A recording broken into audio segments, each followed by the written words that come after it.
अब रील बनावे वाली सावन में रोपी है धान। अब रील बनावे वाली सावन में रोपी है धान।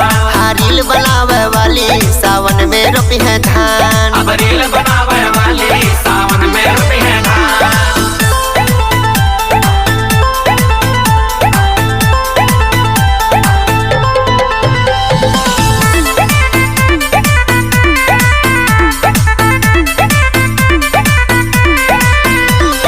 पुरान मनिहा लैकी लोगन सब ही के ना कहिले, ई बात बवन के खातिर जेकर नखरा हमने सहीले।